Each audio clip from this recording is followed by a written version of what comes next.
Bonjour à tous, aujourd'hui voici pour une nouvelle vidéo, il n'y en avait plus depuis longtemps, je sais, mais bon, faut en faire une un jour. Donc voici une nouvelle vidéo, donc je récap de la mi-année, puisque ça fait déjà 6 mois que la première vidéo est sortie. Donc on va commencer par les films que j'ai vus au cinéma. J'ai vu Minecraft, comment dire, c'est Minecraft, c'est-à-dire que bon, c'était sympa, parce que comme j'ai joué, et je joue encore beaucoup au jeu, je sais ce que c'est. Et même, il y a plein de références qui étaient sympas. Mais niveau cinématographiquement, c'était pas dingue. Mais c'était fun à regarder. Aussi, j'ai vu L'avenue de l'avenir, donc c'est un de l'affiche. J'aime beaucoup trop l'affiche, genre, je trouve trop stylé. Et même, je trouvais ça très sympa. Donc voilà pour les films. En fait, je speedrun un petit peu les films parce que après, on va passer à la partie des livres. Et j'ai lu beaucoup de livres. En 6 mois, j'en ai lu 8, je crois. 16. J'en ai lu beaucoup. Donc, on va commencer par laissez-moi regarder mon carnet de lecture parce que c'est ce qui m'aide. Enfin, c'est le seul livre que j'ai lu en janvier. Et c'est un beau bébé, absolument pas. C'est l'Attrape-Cœur. Regardez comment il est trop beau. J'aime trop cette édition. Genre, il est assez petit, mais je l'ai noté 4 étoiles sur 5. Parce que je fais mes petites notations moi-même. Franchement, j'ai grave kiffé. Alors, franchement, c'était grave, c'était un banger. Mais la première partie était un peu chiante, genre c'était un peu long. Je me suis un peu ennuyée. Par contre, à partir genre de la moitié, j'étais en mode, mais waouh, mais quel génie en fait. Donc bon, sauf si je vais en lire d'autres. Est-ce que c'était étonnant? Est-ce que ça a étonné quelqu'un? Non, voilà. Donc maintenant, on passe au mois de février. Donc, en février, j'ai lu 4 livres. Il y en a que j'ai pas, parce que c'est des livres pour l'école et qu'ils sont vite passés à la poubelle. Donc, j'ai pas allé les chercher à la déchetterie. Je ne dirais aucun livre, mais ce livre, c'est Le Chevalier au bouclier vert que j'ai lu pendant les vacances, qui m'a plombé le début des vacances parce que c'était vraiment nul. Par contre, le côté historique est très bien fait parce que c'est pas fait réalisé par une historienne.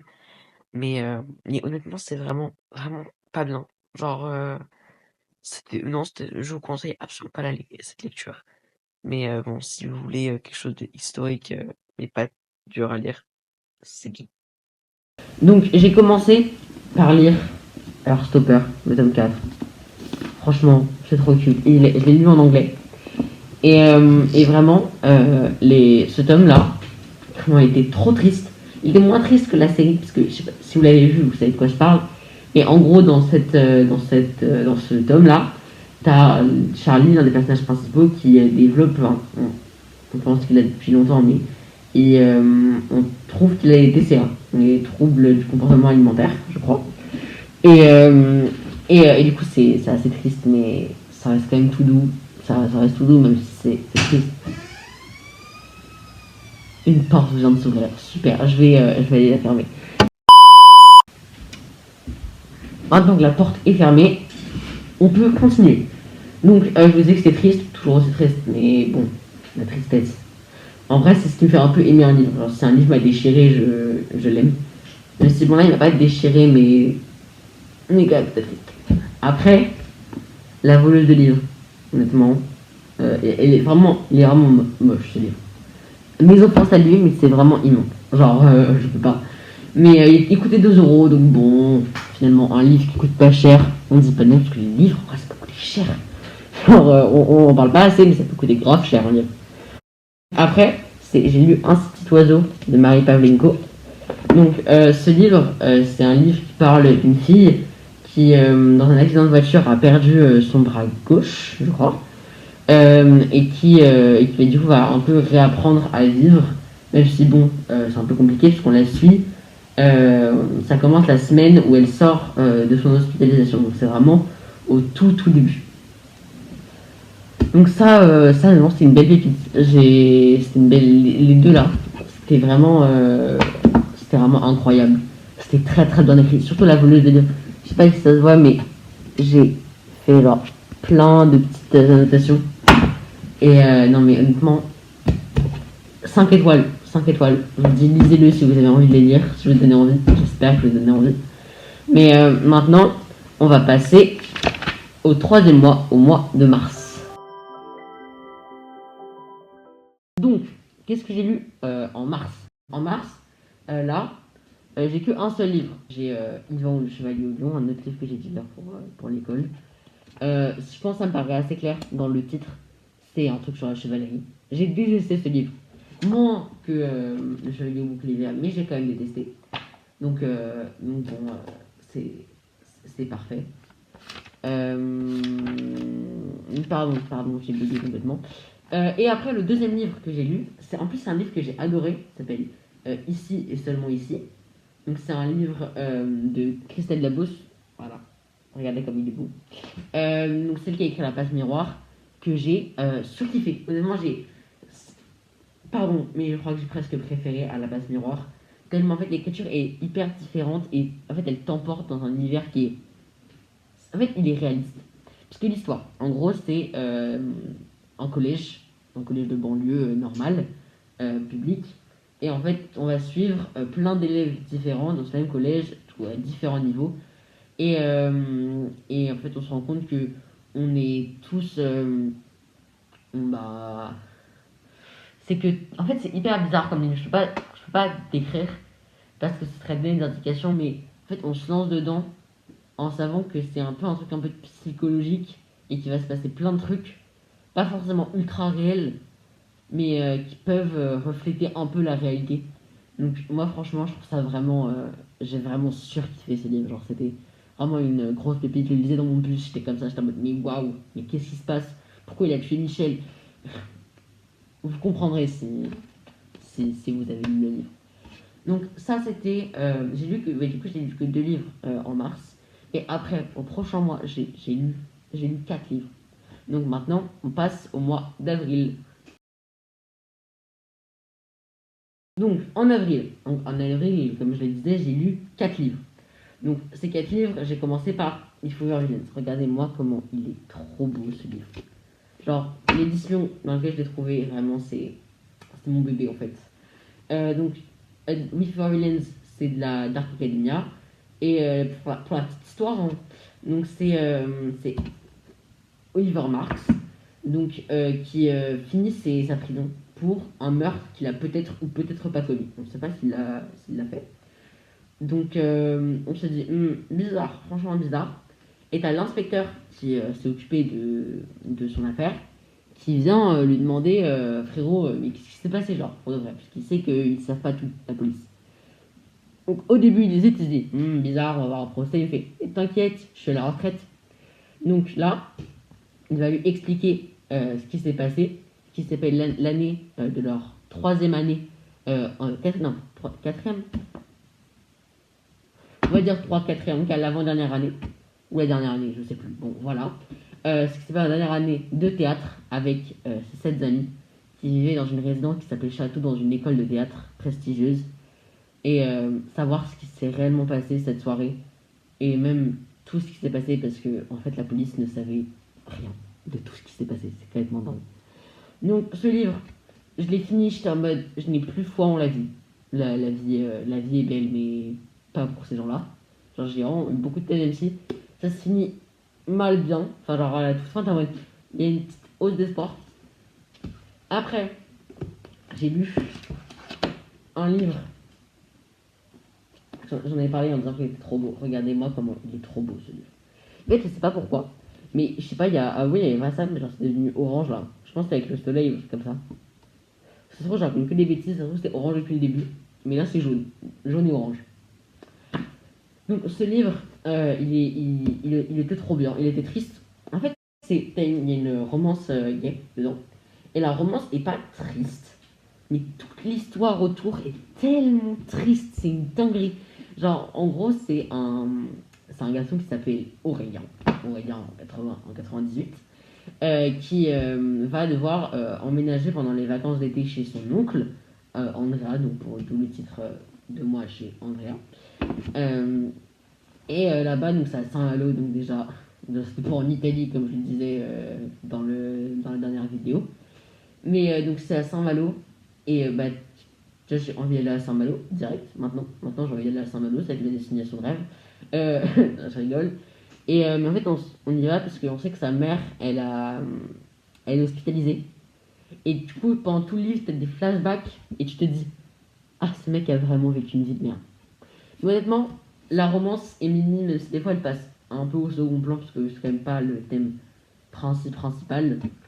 Mais même si c'est très très chou et très très triste à la fois, vous comprendrez ceux qui l'ont lu. Après, un livre que j'ai lu pour l'école, poème 6e, 5e. Bah, c'était un recueil de poèmes, c'était pas dingue. Enfin, il est. Non, je suis méchant, parce qu'il y a des poèmes qui étaient bien, mais on va se mentir, c'était pas incroyable quoi. Genre, des fois t'avais l'impression, bah, des fois de La Fontaine, des fois t'avais l'impression qu'on nous prenait pour des cons, et des fois t'étais en mode. euh, oh là là, je comprends rien. Donc il n'y avait pas trop d'équilibre, mais bon, ça m'a pas trop dérangé, même si bon, je lisais, il était 23h. J'étais en mode, s'il vous plaît, il faut qu'il me reste des neurones pour demain. Donc ça, c'est le troisième que j'ai lu. Et on va passer au dernier livre que j'ai lu ce mois-ci, Le Monde de Charlie. Je pense qu'il y en a beaucoup qui ont vu le film, parce que le film est un peu connu. Il y a Emma Watson, actrice de Hermione Granger. Dieu sait que j'aime Hermione Granger. Et donc, ce livre, il était vraiment trop bien. Genre, moi, je l'avais lu, on m'avait poussé sur les vidéos Booktube. C'était vraiment, vraiment pépite cette chaîne. Franchement, Félix Félicis, voilà, bon, je fais de la pub, même si ça ne sert absolument à rien. Mais c'est pas grave. Donc, c'est un livre où t'as un jeune qui s'appelle Charlie, qui est décrit comme trop sensible, le mec pleure tout le temps et tout. Mais du coup, tout le monde fait. Et donc, déjà pas cool pour lui. Et en fait, il a peur d'arriver au lycée parce qu'il entre au lycée. Et il a peur parce que, il entre au lycée, j'ai envie de dire, c'est un peu ce que j'ai dit juste avant. Mais aussi parce que son meilleur ami s'est tué en mai dernier. Son meilleur ami. Donc, c'est pas funny fun, on va pas se mentir.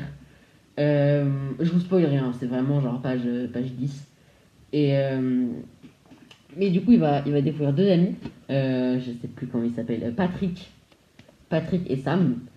Et d'ailleurs, fun fact, pendant tout les. Parce que ça, c'est la fille du film. Pendant tout le film, j'ai cru que Charlie, c'était lui.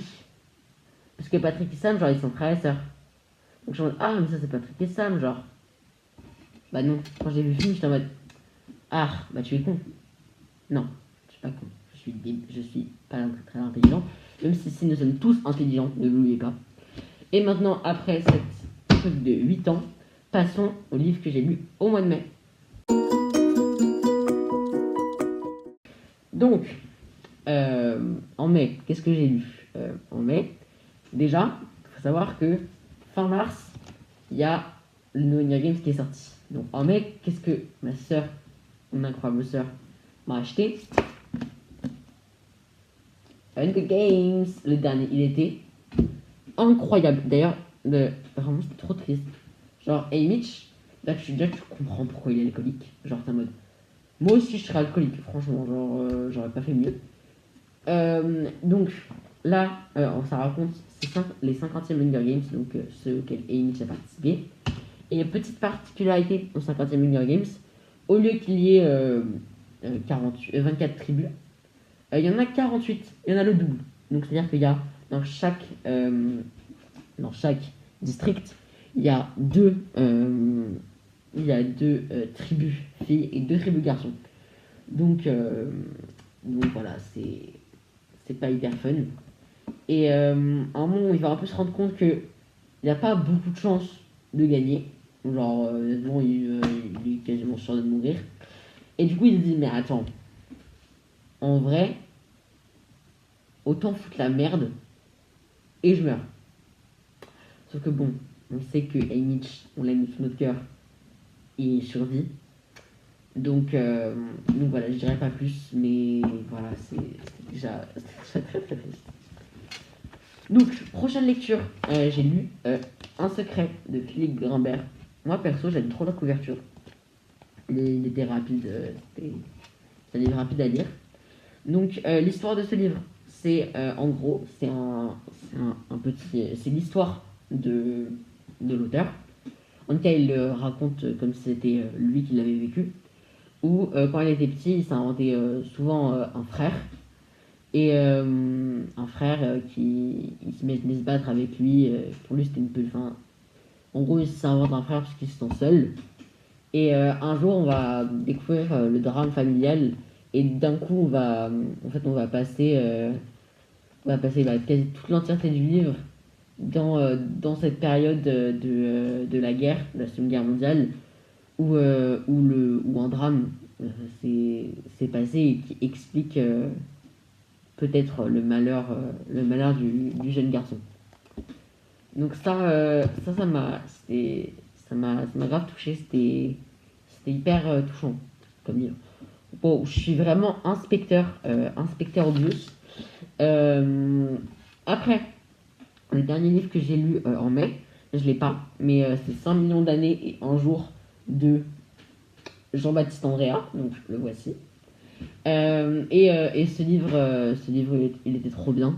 Donc non, c'est pas un alpiniste, c'est un paléontologue qui a pas beaucoup de thunes, mais qui est sûr que un squelette de dinosaure et qui est un squelette de dinosaure peut être trouvé en montagne à un certain endroit.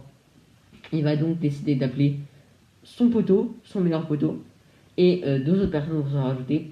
Et ça va faire une belle équipe de troubadours pour trouver un squelette en pleine montagne. Et, euh, et c'était au début, moi j'étais pas persuadé parce que j'aime pas trop trucs comme ça. Mais franchement, on s'y prend hyper bien. Et en fait, c'est pas tant centré sur la découverte, même si, bon, quand même, ça reste l'élément clé du livre. Mais on parle de beaucoup de choses à côté, des relations entre les personnages, des amitiés, et des fois des disputes qu'il peut y avoir entre chaque personnage. Et franchement, c'était hyper intéressant comme livre. Et la fin m'a convaincu. J'étais en mode, ah, bon, on a vu mieux. Et après, on va passer au dernier mois, on va passer au mois de juin. Donc, en juin, j'ai lu Les secrets de la femme de ménage. C'était incroyable, honnêtement. J'ai trop kiffé. L'intrigue était hyper bien.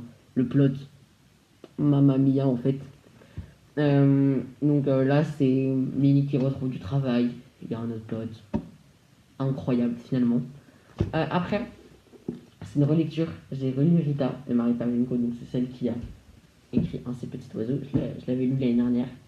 Et j'avais oublié comme ce livre était bien et il était hyper triste. Il m'a vraiment touché ce livre. Enfin, il m'a retouché. Donc en gros l'histoire ça se forme en interview. Donc chaque chapitre c'est une différente personne qui parle. Donc c'est les amis de Rita qui disent comment ils la connaissaient, comment ils la comprenaient et à quel point ils sont passés à côté du drame qui lui est arrivé. Donc c'est assez mystérieux mais ça marche incroyable, incroyablement bien. Et pour finir, meurtre mode d'emploi finalement. J'avais lu les deux premiers. Et ceux qui étaient en français, le tome 3 n'était pas encore censé en français. Et là, il a été traduit en mars, mai, en quelque chose comme ça. Et du coup, je l'ai trouvé dans une librairie, je l'ai acheté. Je l'ai lu en genre 5 jours, il fait 630 pages. Donc c'est un beau bébé et je l'ai fini. Et je suis tellement triste de voir quitter Pippa, Razi, Connor, Kara, tout ça. Donc faire l'histoire, donc c'est une jeune fille, elle a 17, 18 ans. Donc, qui est connu pour son podcast, pour avoir résolu deux affaires, donc les deux premiers tomes du livre. Et là, elle n'arrive pas à se remettre de sa dernière enquête parce qu'elle a fini, ça l'a traumatisée. Donc là, elle veut trouver une enquête qui sépare le bien du mal, où il n'y aura aucune nuance de gris, pour qu'elle se retrouve enfin dans ce qu'elle aime faire. Sauf que peut-être que en, en se rapprochant de plus en plus de la personne, peut-être qu'elle se rend compte que cette personne qu'elle cherche est à ses trousses. Plot incroyable. Enfin, c'est pas. Enfin, en fait, tu t'attends pas au début parce qu'il y a ça. Plot incroyable. Tu te dis, mais oh my god, c'est en deux parties. Tu comprends pourquoi c'est en deux parties après. Bref, là, on a les petites piles. Voici tous les livres que j'ai lus sans quelques-uns. Donc, merci d'avoir regardé cette vidéo. J'espère qu'elle vous aura plu. Moi, je vous dis au revoir pour une prochaine vidéo prochainement. Et j'espère que vous passez une bonne journée et au revoir.